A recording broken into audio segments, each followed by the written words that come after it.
Bien, dans cet exercice, vous deviez trouver à chaque fois le nombre le plus grand. Donc je vais le faire rapidement. Petit a, 18,3 et 19. C'est assez simple, les deux parties entières sont très différentes. 18 et un petit peu plus, 19. 19, c'est une plus grande partie entière, c'est celui-ci. Je me permets d'entrer en papier sur mon livre personnel. Je gommerai après, évidemment. 45,72 et 45,8. Alors là, c'est un peu plus piégeux. 72, c'est un plus grand que 8. La partie entière, 45 des deux côtés. Le problème, c'est que 7 dixièmes, c'est moins que 8 dixièmes. D'ailleurs, je peux rajouter un 0 pour avoir deux chiffres, 72 et 80. C'est clairement celui-ci qui est plus grand, 45,8.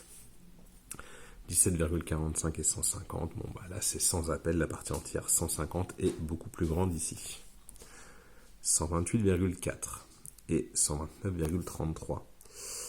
Je compare les deux parties entières en premier. 129, c'est plus grand que 128, donc je ne m'embête pas plus, c'est celui-ci. Si jamais je vais trop vite pendant la correction, vous pouvez mettre pause à tout moment, recommencer la vidéo, évidemment. Si vous n'avez pas compris quelque chose. 38,614 et 36,7. Alors, on a 36 et 36, je ne peux pas conclure.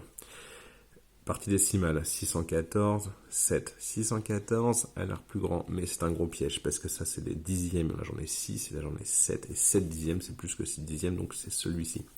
Si je rajoute 2 zéros pour comparer, je vois bien que 700, c'est plus grand que 614.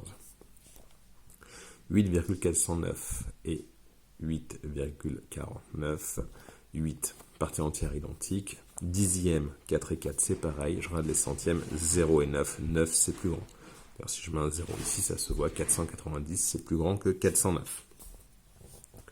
45,12, 45,1, 45, partie entière identique, dixième 1 et 1. Là, on a quelque chose en plus ici, on a des centièmes, c'est celui-ci le plus grand. 68 et 67,01, c'est pas très compliqué, 68 c'est plus grand que 67, on s'embête pas plus. 568,4, 567,33. Je compare les deux parties entières. Cette partie entière, 568, c'est plus grand que 567. Donc il n'y a pas de souci. Et pour terminer, 965,27 et 965,194. Les parties entières sont les mêmes. Je regarde le chiffre des dixièmes. Là, j'ai 2. Là, j'ai 1. Donc, pas la peine d'aller plus loin. C'est celui-ci le plus grand. Et si je mets un 0 ici, je vois bien que 270, c'est plus grand que 194. Donc ça faisait 10 réponses à donner. Donc si vous avez tout bon, vous avez 10 sur 10. Et comme d'habitude, c'est intéressant pour moi de savoir quel score vous avez eu.